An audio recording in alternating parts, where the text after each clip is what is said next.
Sam Smyers here. Today I want to talk about how to mix vocals for tropical pop, similar to Major Lazer or other groups that do that dancehall tropical vibe. I'm going to be going through my track, Toxic, and show you how I mix the vocals in this song. So let's go ahead and get into it.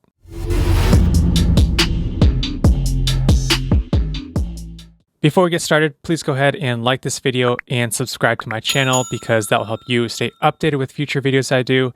And it will also help other music producers and artists find videos like this to help them with their music production. Let me go ahead and play the track for you so that you can hear how it sounds.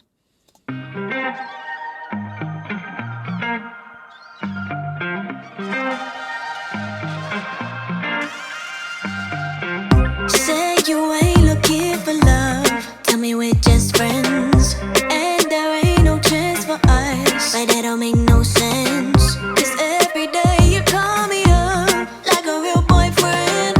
Only gotta say it once. I end up in your bed. Oh, I know.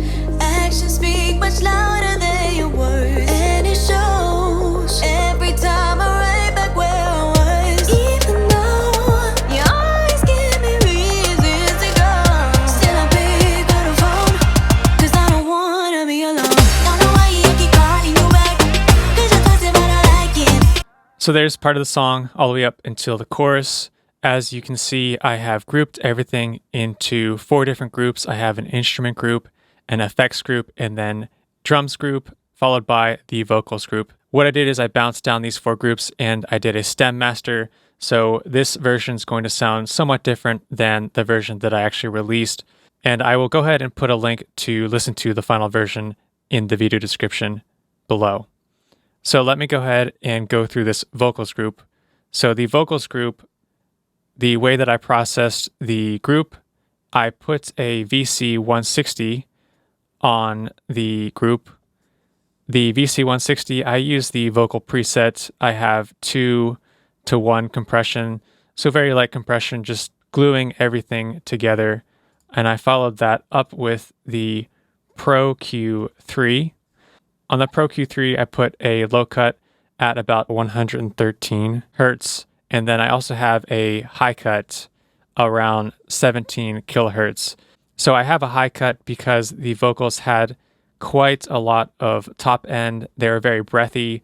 So I was boosting the top end a lot for all the vocals. So there was some harshness, and most people can't really hear above 17 kilohertz.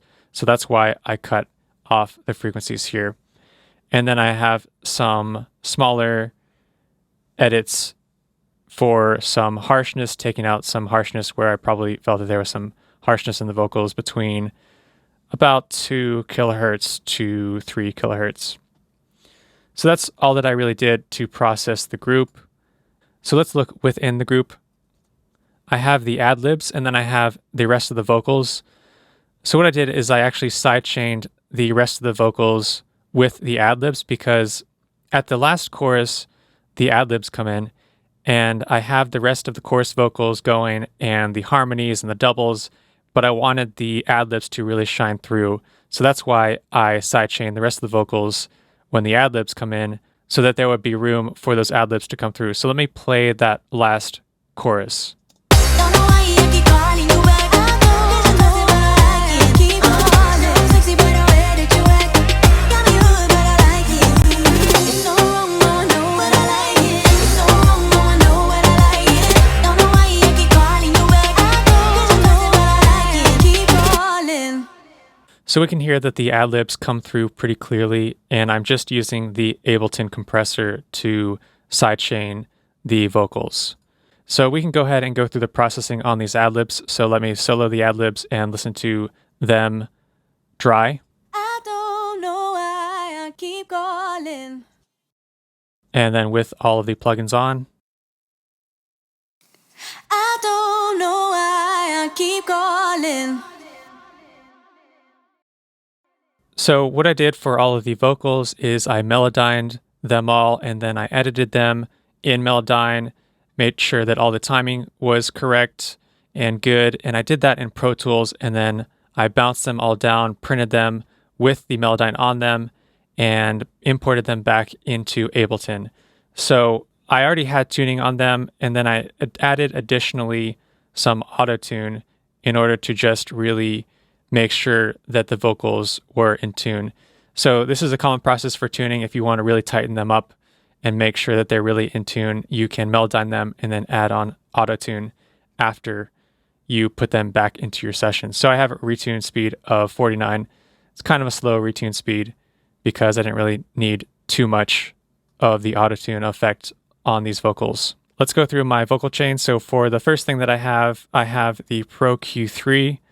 I have a low cut, and then I'm taking out some frequencies around 118 hertz. Then I have the VC76, which is basically an 1176. I'm using the vocal preset using a 4:1 ratio. I follow that up with the FabFilter Pro C compressor. And for this compressor, I'm using this upfront vocal preset. Then I have a EQ8, and it doesn't look like I'm using too much processing for this EQ8, just rolling off some of the high frequencies. I follow that up with the decapitator, and on the decapitator, I have about 60% of the signal wet, and that is this mild tube Vox. Next, I'm using the CLA vocals, and so for the CLA vocals, what I like to do is I will turn off all of the faders except for the treble and the compress, and I'll primarily use this CLA vocals to add some more high end and then also add some more of this compression because it really makes your vocals sound up in front and in your face. So I'm using the CLA vocals to do that. Then I have the API 550B, and I'm using this just to add some more top end. I have a boost of 2 dB around 5 kilohertz. The de-esser that I'm using is called Air Windows DS. That is a free de-esser that you can grab. I really like this de-esser. It's pretty awesome the way that it works, and it's free. Now let's get on to the audio effects rack and see what effects I am using. So I have a reverb plate, and the plate I have the Valhalla Vintage Verb. I'm rolling off some of the low end, and this is the clean signal, so there's no effects on the clean signal.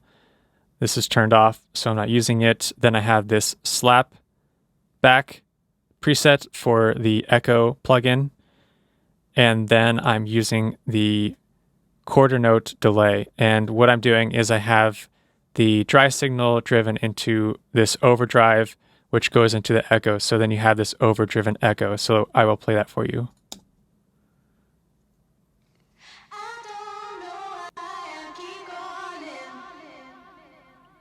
So that's what the echo sounds like.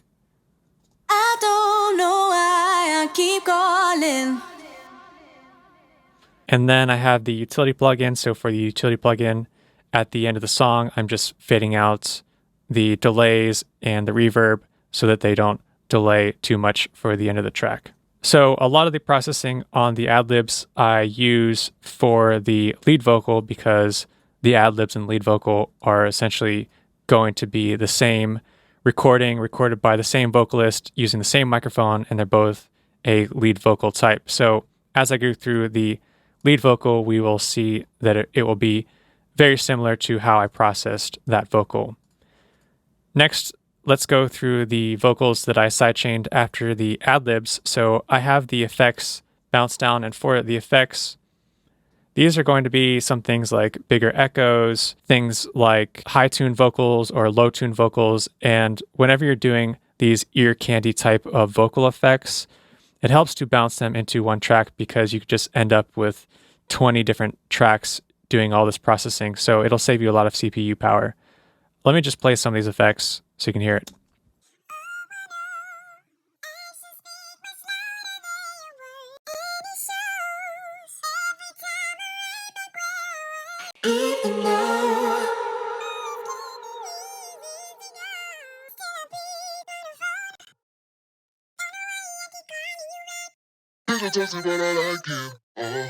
So you have that chipmunky type voice and then that low monster voice and then some really big reverbs bounce down in these vocal effects. Next, we have the lead vocal. So let's check out the lead vocal. I'll play that dry for you. Say you ain't looking for love. Tell me we're just friends. And there ain't no. And then let's play it with the effects. Say you ain't looking for love. Tell me we're just friends. And there ain't no chance for us. Like that don't make no sense. So for that lead vocal, the vocals overlap for those phrases. So I put the overlapping vocals on 2 different tracks, and then I group them and then process them on a group. So I'm saving CPU power by not processing each of these individual tracks. So for the lead vocal, I have a low cut. I have the FabFilter Pro Q3. This is going to be the same settings as the Ad-libs. I have the VC76. This is a 4:1 ratio, same setting as the Ad-libs. I have the Pro C2, which is going to be the compressor. I'm using the upfront vocal preset. Then I have the EQ8, and for the lead vocal, I'm adding some more boost to the high end with this EQ8. Then for the decapitator, I have the mix slightly lower, so the mix is probably about 40% wet, this mild tube Vox preset. The CLA vocals, I'm using some more top, and I'm using the push setting for the compress. Follow that up with the API 550B. I'm adding some boost around 5 kHz and then some around 1.5 kHz. So after that, I have the Pro Q3 using this brick wall to cut off anything above 18 kHz because you can't really hear that. I was probably boosting a lot of those high-end frequencies. I didn't really want them to contribute anything to the mix that wasn't musical. And then I just found some frequencies that were probably not pleasing and made some cuts in these frequencies around 600 Hertz and then 3 kilohertz. I'm using the Air Windows DS to DS. Then I'm using the utility plugin. And for the utility plugin, I am just doing some small automation for some de-essing. And then for the audio effects rack, I have the reverb plate, the clean signal, the 1/8 delay is going to be an echo. And I just automate this on and off for the part before the drop so that it doesn't delay for the drop. So let's show automation. And let me solo that part. Still a big on the phone, cause I don't wanna be alone. Don't know why I keep calling you back, cause you're thirsty but I like it. So I turned off the delay for that drop part. Then I have this slap back on, and then I have this quarter note delay. The quarter note delay turns on for the chorus only, and so that is what the automation is here for. And then I have this reverb hall, which I ended up not using because it's turned off. I follow that up with the utility plugin. So for this utility plugin, I'm just doing some automation for the verse. I have it at 0 dB. Then I go all the way up to 1.8 dB for the chorus and then go back down for the verse. So that's just to raise the level up for the chorus part because I wanted the vocals to be up in front of the mix. So that was the lead vocal. Let's go ahead and check out the doubles. Let me play the doubles for you. Don't know why I keep calling you back, cause you're thirsty but I like it. Let me play that without the processing. Don't know why I keep calling you back, cause you're thirsty but I like it. So for these doubles, I have the low cut on. I'm taking more frequencies from this mid to low range and then some in this 2 kilohertz because that is usually where you get presence from vocals. So I didn't want to add too much around that 2 kilohertz range or else the vocals might have sounded harsh. So that's probably why I'm dipping it here. I'm also using this VC76 and I'm using a higher ratio because for background vocals, other than the lead vocal, you can squash them a lot harder because you want the background vocals to sound rather flat in comparison to your lead vocal so that they serve as more of a bed to really sit underneath that lead vocal. Then we have the compressor. And for the compressor, I'm using this control setting. Then I have some saturation and I'm using the saturator plugin instead of the decapitator. Then I have the Air Windows DS. So for the audio effects rack, I'm actually not using any reverb or delay for these vocals. I want to show you how I did some of the editing for these doubles. So for doubles or harmonies, you can actually cut out the S sounds if the S sound is present in the lead vocal. So that's what I did for these doubles, because if you have all these S's happening, then the vocals can sound messy. So let's check out the doubles here. Don't know why I keep calling you back. Cause you thought what I like it. So sexy by the way that you act.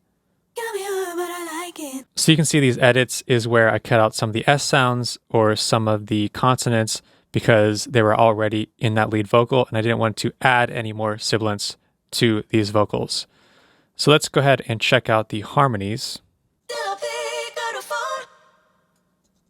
It's so wrong, no, I know what I like it. And you don't care how I feel about it. I don't know how I'll be without it. So I have 4 different tracks of harmonies, and the harmonies are basically going to be a middle harmony and then a higher harmony.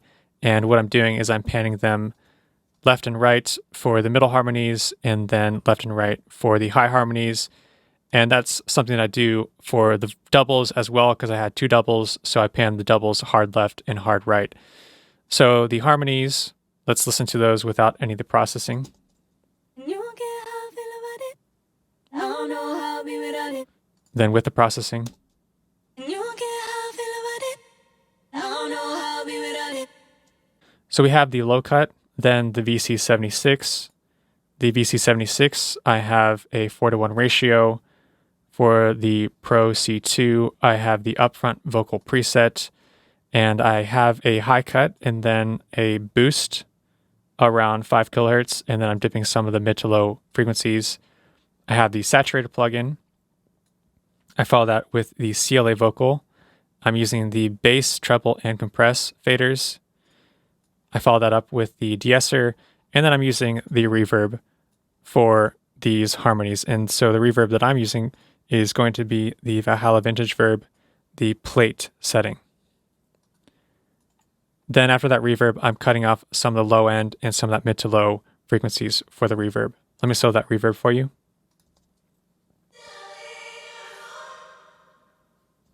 And then together. Still pick up the phone.